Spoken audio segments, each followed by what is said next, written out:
Ça fait du bien. Et alors nous sommes en compagnie de Bruno Magnin. Bonjour Bruno. Alors Mélanie a préparé un petit portrait pour vous. Alors Bruno Magnin, vous êtes un homme à plusieurs casquettes et vous en avez souvent une sur la tête, d'ailleurs aujourd'hui aussi.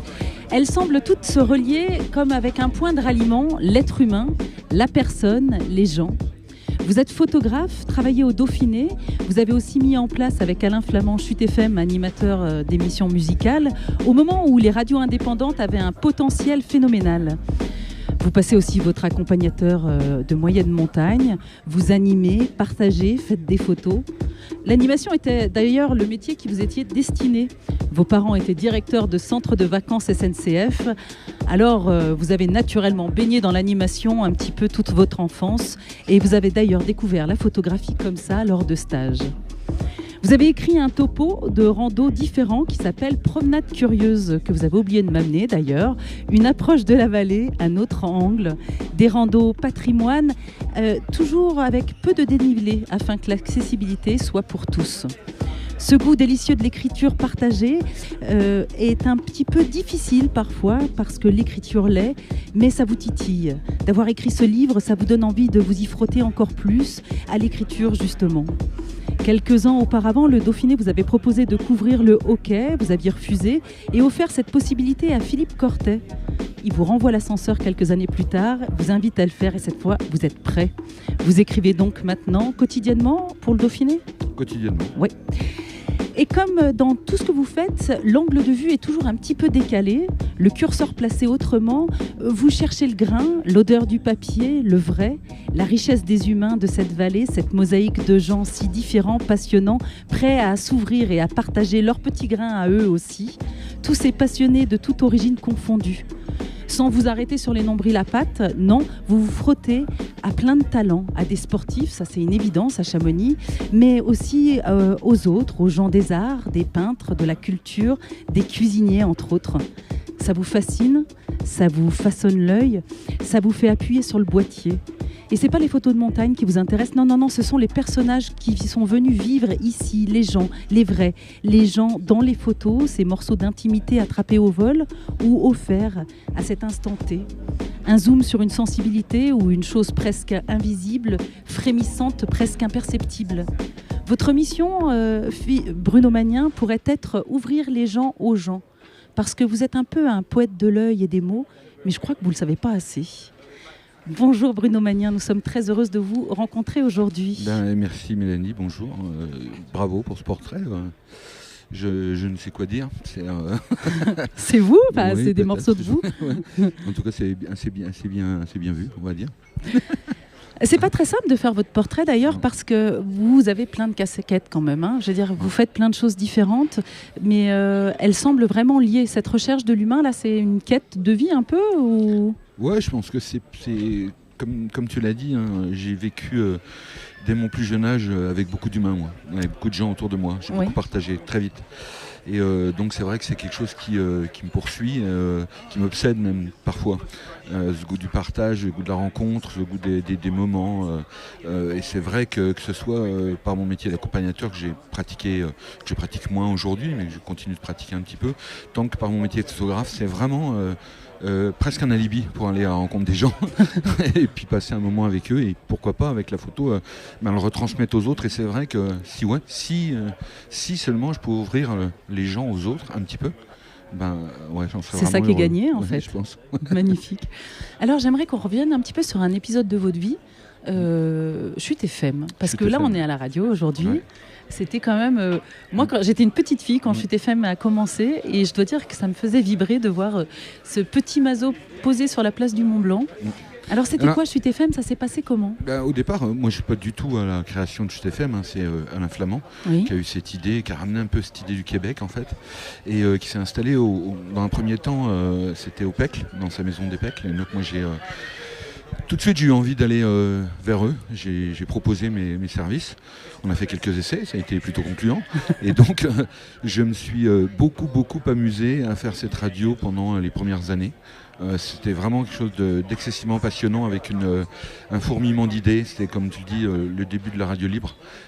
Tout était ouvert comme ça et c'était musical, rencontre, tout un tas d'émissions. C'était pas parfait mais c'était vraiment extrêmement passionnant. Et là aussi c'était de la rencontre aussi. Bien sûr. Et du coup vous faisiez plus une émission de musique, c'est ça ou... En fait on était un petit groupe à se relayer. Alors on comblait un peu tous les trous. Donc de temps en temps on faisait 2 heures de musique le soir, puis le lendemain matin à 7 heures on était là pour Alain faisait le journal, puis on animait juste après, puis on revenait l'après-midi, puis parfois on revenait le soir. Il n'y avait rien de vraiment, il n'y avait pas une grille de programme absolument mise en place, et c'était un peu au gré des besoins et des envies de chacun, mais c'était vraiment un moment assez extraordinaire. Et vous faisiez que de l'animation ou de la technique aussi? Oui, on faisait tout là, technique, animation. Ouais, là, c'était très artisanal. Ouais. Et donc, quand on faisait des émissions musicales, on faisait notre propre technique ou on faisait la technique d'autres qui venaient parler éventuellement. Ouais. D'accord. Alors, vous travaillez aussi pour un autre média, le Dauphiné. Ouais. On reviendra à la photo ensuite, mais okay. J'ai gardé une grande place pour la photo. Alors, c'est quoi exactement? Qu'est-ce que vous faites exactement au Dauphiné? Moi, je suis rien de plus qu'un correspondant de presse. Oui. Alors, c'est vrai que j'ai un statut un peu particulier dans le sens où, comme je suis photographe, je fais aussi beaucoup plus de photos que les autres correspondants. Au départ, c'était un peu pour ça que j'y allais, pour la photo. Et puis, au Dauphiné Libéré, il faut écrire. Oui. Et comme mon collègue, comme tu l'as bien dit, mon partner in crime, Philippe Cortet m'a attrapé par les cheveux, m'a dit, bon, voilà, maintenant, il faut que tu écrives, c'est comme ça, t'as pas le choix. Donc, j'ai commencé à écrire. Et puis, je suis pas de la littérature, hein, j'écris sur des événements, sur des choses que je connais, sur la montagne, sur le milieu naturel, sur parfois des livres, ça c'est beaucoup plus dur pour moi. Et comme tu le sais, effectivement, c'est un processus assez douloureux pour moi, l'écriture, mais qui commence à être un peu plus simple. Un peu plus, pourquoi c'est douloureux? J'ai l'impression que vous vous sentez pas légitime. Ouais, je pensais un peu ça, ouais. Je me sens peut-être pas assez légitime. Pourquoi? J'en sais rien. Moi, je lis beaucoup. Je suis vraiment, j'adore la lecture. Je suis un fan de la librairie Landru et très copain avec Pascal, oui, avec qui on a un peu les mêmes goûts et avec qui on partage certains livres comme ça. Je sais pas, j'ai l'impression que c'est quelque chose de vraiment très exigeant, un art extrêmement exigeant, l'écriture beaucoup plus exigeant que tous les autres, en tout cas que ceux que je pratique à mon niveau. Et ouais, c'est peut-être une question de légitimité, je sais pas, ça va un peu mieux maintenant quand même. Hein. ça vous écrivez tous les jours? Ouais, j'écris tous les jours, donc ça s'améliore un peu au fil du temps. J'écris aussi pour le magazine du Club des Sports, donc Pulsation. D'accord. Donc c'est des articles qui sont très axés sur le hockey notamment, puisque je suis particulièrement le hockey. Donc c'est des articles, il n'y a pas que le hockey, mais c'est principalement des articles sur le sport, donc c'est pas très littéraire, mais ça me permet effectivement d'écrire, et ça c'est important. Voilà. Alors je me tâte à des sujets plus complexes, mais c'est encore difficile. D'accord. Et du hockey, vous en aviez fait ou pas? Non, jamais. Jamais. Moi, j'ai jamais. Je suis très drôle sur la glace. En fait. Par contre, j'ai toujours suivi le hockey comme spectateur, aussi bien le hockey local que le hockey de la NHL ou même le hockey russe. Donc là, par contre, je pense que j'ai une légitimité à écrire sur le hockey. Parce que vous avez une grande connaissance. Moi, j'ai une connaissance suffisante pour écrire et décrypter, on va dire, ce qui se passe dans un match de hockey, on va dire. D'accord. Eh bien, on va écouter un petit peu de musique et on se retrouve juste après. Alors, on est toujours avec Bruno Magnien et je crois que Mélanie avait encore quelques questions pour vous. Alors, Bruno Magnien, je rappelle que vous êtes photographe et journaliste, photojournaliste, mais pas que. Et du coup, j'avais un petit peu des questions à vous poser sur la photo, parce que ça m'intéresse. Je trouve que vous faites des très belles photos. Merci. Alors, c'est pas les montagnes qui vous intéressent, hein, c'est ça, c'est plus les gens. Hein. C'est un peu dur de dire ça, parce que c'est vrai que ça m'arrive de prendre quand même des images de montagne. Hein. C'est difficile ici, quand on se promène, même parfois depuis sa fenêtre, hein, c'est difficile de résister. Je suis d'accord. Mais j'avoue que c'est pas ça qui me motive, c'est pas ça qui me fait avancer dans la photographie. Moi, c'est plutôt les gens, effectivement. Ouais. Les gens de la montagne ou pas, mais les gens. Vous me disiez qu'à Chamonix, vous trouviez qu'il y avait vous avez utilisé le terme de mosaïque pour dire une multitude de gens qui font des choses. Souvent, ce sont des passionnés. Oui. Peu importe de quoi ils sont passionnés, c'est ça qui vous intéresse? Ici, c'est vraiment un lieu où il y a plein de gens. Ouais, le mot mosaïque, moi, c'est vraiment un mot qui correspond bien à ce que je voudrais exprimer. Mosaïque de gens qui viennent de partout déjà. Ça, c'est déjà intéressant. C'est déjà d'une richesse importante et primordiale, on va dire. Et puis des gens aussi qui ont tout un tas de talents.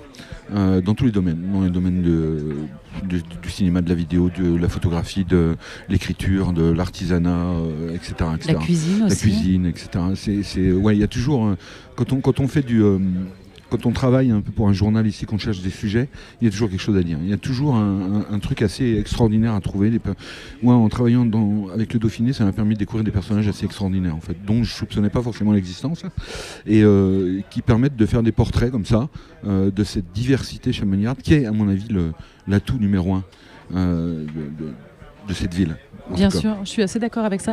Et du coup, vous trouvez que juste en regardant les gens, avant d'aller creuser, de trouver les bonnes clés pour faire la bonne photo, pour choper un morceau d'intimité, ou je ne sais pas si c'est comme ça qu'on dit, mais quelque chose d'un peu fort, ouais. C'est... Les gens, quand vous les croisez dans la rue, vous le voyez ça, ou il faut passer un peu de temps avec? Ça dépend, c'est très variable, il n'y a pas de règle. En fait, c'est vraiment un moment d'intimité. La photographie, quand on photographie les gens, c'est pas un acte anodin quand même. Je parle des photos qui ne sont pas volées. Oui. Moi, j'essaye de prendre les gens dans leur environnement le plus naturellement possible, mais ils savent que je suis là. Donc ça veut dire qu'effectivement, il faut créer quelque chose avec eux, un lien. Parce que sinon, ils composent quelque chose si vous ne créez pas de lien. Ouais, je pense qu'ils composent. C'est normal. Oui, on se protège tous, on fait comme exactement, on peut. Moi le premier. Moi aussi. Donc il faut essayer de se faire oublier. Il faut dire qu'on est là. Et puis essayer ensuite de se faire oublier pour essayer d'aller chercher une expression à un moment, et ça prend du temps, ça se fait pas forcément comme ça prend un peu de distance aussi. Moi j'aime bien travailler à une certaine distance. Vous travaillez avec des grands objectifs quand même parfois. Oui, moi j'aime bien travailler avec peu de profondeur de champ, donc pour vraiment que la personne soit le sujet numéro 1 de l'image. Oui. Moi je veux pas qu'elle soit trop confondue avec autre chose. Moi ce qui m'intéresse, c'est les expressions de visage. C'est ce que la personne elle a. J'ai envie qu'on essaye de deviner un peu quelle est cette personne, qu'est-ce qu'il y a derrière l'histoire de son visage, en fait, c'est ça. Je trouve ça totalement passionnant. J'ai un exemple, le trail, c'est vraiment pas un truc qui me passionne. Je comprends pas trop ce genre de truc, ces grosses manifestations de l'ultra-trail. J'ai travaillé dessus, évidemment, et je suis très réticent à tout ça.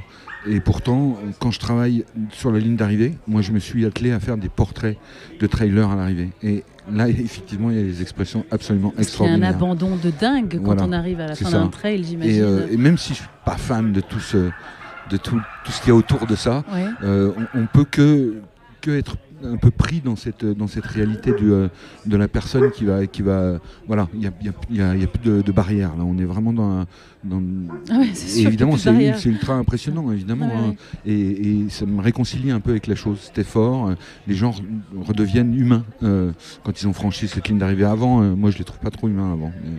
C'est des machines. Alors moi je suis une grande, je sais pas, l'argentique, c'est vraiment... ça me manque, en fait. Je trouve que le grain, etc., les papiers, la luminosité... Alors vous, ça se sent dans votre travail que vous avez commencé par l'argentique. Je dis n'importe quoi ou pas? Non, c'est vrai. J'ai commencé par l'argentique. J'ai fait une grosse partie de mes débuts photographiques en argentique. Ouais. Je me suis amusé, comme tout le monde, à avoir dans ma salle de bain du matériel pour développer, etc. Ouais. Donc c'était très compliqué. Il fallait déménager, remménager sans arrêt. L'acide. Mais c'est vrai qu'il y avait un côté palpable qu'on n'a plus forcément aujourd'hui, qu'on peut retrouver aussi. Et je pense que l'argentique, c'est vrai que c'était une bonne école, mais il ne faut pas non plus tomber dans l'inverse en disant que voilà, l'argentique c'était la photo, aujourd'hui c'est plus de la photo. Non, moi je pense que la photo elle évolue, elle nous a permis aussi d'avoir une plus grande rapidité de travail, ça coûte moins cher, et puis ça fait des progrès. Alors le paradoxe, c'est toujours amusant aujourd'hui. On a cherché le grain dans le numérique, avoir le moins de grain possible, le plus piqué possible. Ouais. Aujourd'hui, on s'aperçoit qu'on en a trop. Et donc, il y a des logiciels pour rajouter du grain. Philosophiquement, c'est assez marrant.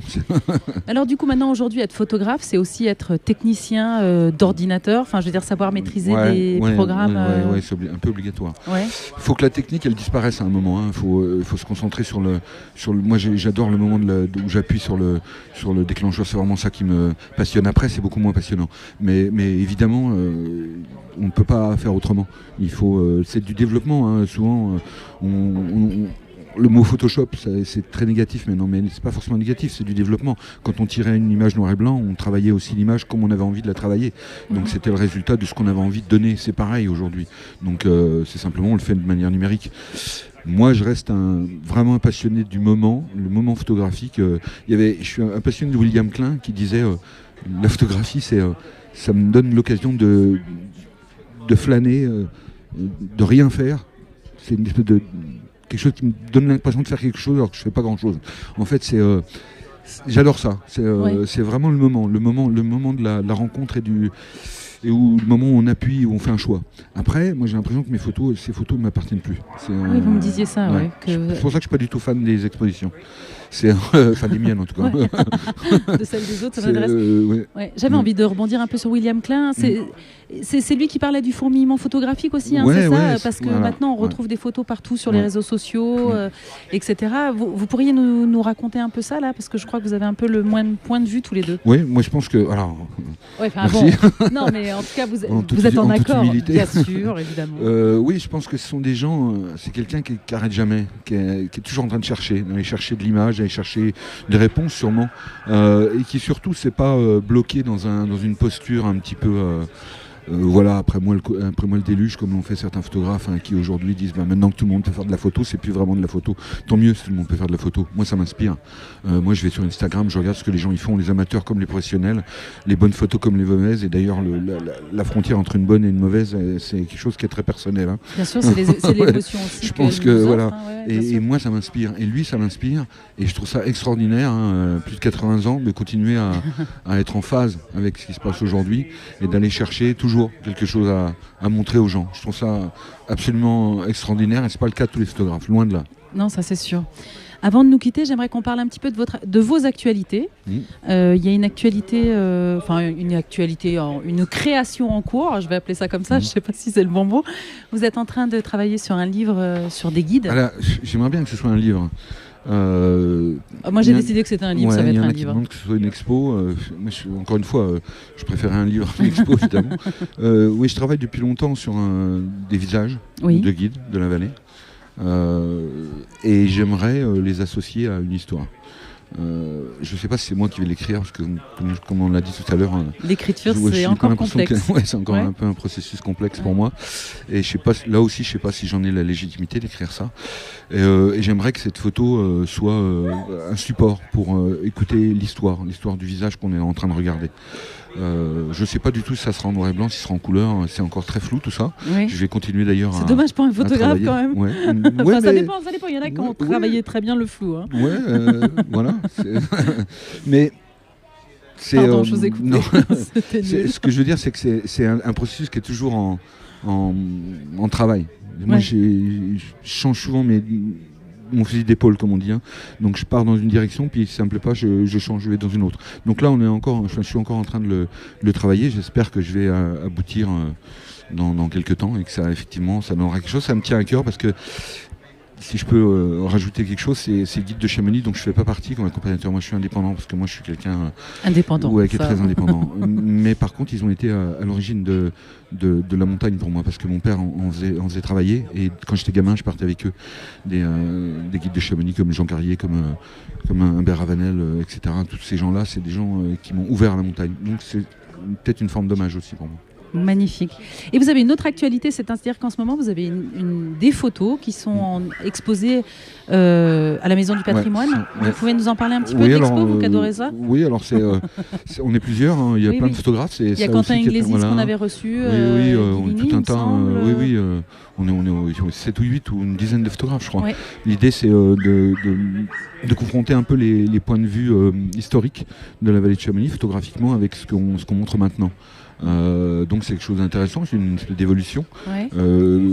Ceci dit, cette évolution, moi je ne la trouve pas si flagrante. Voilà, c'est-à-dire qu'on a été interviewé, je me suis permis de dire que à Chamonix, on vivait un peu sur des acquis niveau photographique. C'est-à-dire que, évidemment, que ces anciens, ces pionniers de la photographie, ils ont été nos modèles à un moment. On s'est tous un peu inspirés, surtout ceux qui font de la photo de montagne. Mais je pense qu'aujourd'hui, il y a des jeunes photographes qui font des choses vraiment intéressantes. Je pense à Quentin Iglesias ou Arthur Guillini, par exemple, puis d'autres, et qui mériteraient d'être un petit peu plus dans la lumière. au niveau de la montagne. Moi, je leur laisse ça parce qu'ils font ça beaucoup mieux que moi. Et je pense qu'on devrait passer peut-être de la génération terrasse, etc., à cette nouvelle génération et les gens qui vendent des images, peut-être qu'ils devraient s'interroger s'il n'y a pas le temps un petit peu de rafraîchir tout ça. D'accord, très bien, merci. Et j'ai juste une dernière question. Où est-ce que vous aimez vous ressourcer à Chamonix ? Où est-ce que j'aime me ressourcer ? Il y a un lieu qui pour moi, je fais beaucoup de photos là-bas. C'est peut-être le lieu où je fais le plus de photos de paysages. Moi, je fais assez peu de photos de paysages. Et je sais pas, pour moi, c'est un lieu assez magique, notamment en automne, c'est le lac à l'Anglais. Ah, au Gaillan. Ouais. Dans la vallée, ce serait celui-là. Je ne sais pas pourquoi. Il y a une vraie magie de la composition naturelle là-bas. Des couleurs, etc. Il y a une espèce de magie quand il y a du brouillard le matin, même quand il fait mauvais. C'est toujours un endroit assez extraordinaire. Et donc, je m'y promène souvent. J'ai une quantité de photographies assez industrielle sur le lac à l'Anglais, sur le lac des Gaillans notamment. Sinon... moi j'ai une montagne ici qui est un peu la mienne. Laquelle alors, la montagne des Posettes. Ah, les Parce Posettes. que quand j'étais gamin, avec Eric Fournier notamment, on s'amusait beaucoup dans la montagne des Posettes. Et donc j'y ai passé énormément de temps, je la connais vraiment par cœur et c'est vraiment un lieu qui est aussi pour moi un lieu refuge, un petit peu dans cette vallée de Chamonix. Eh ben, un grand merci Bruno Magnien d'être venu nous voir aujourd'hui. Et puis moi j'ai hâte de voir ce livre sur les guides. Alors moi aussi, on y va là. Ouais, on va essayer. Je trouve un éditeur, c'est pas gagné ça. Oui. Et alors donc je rappelle aussi que votre topo Promenade curieuse aux éditions JM édition est toujours disponible, par exemple chez Landru. Ouais, c'est la meilleure façon de l'acheter. Le trouver. Un grand merci à vous. Merci.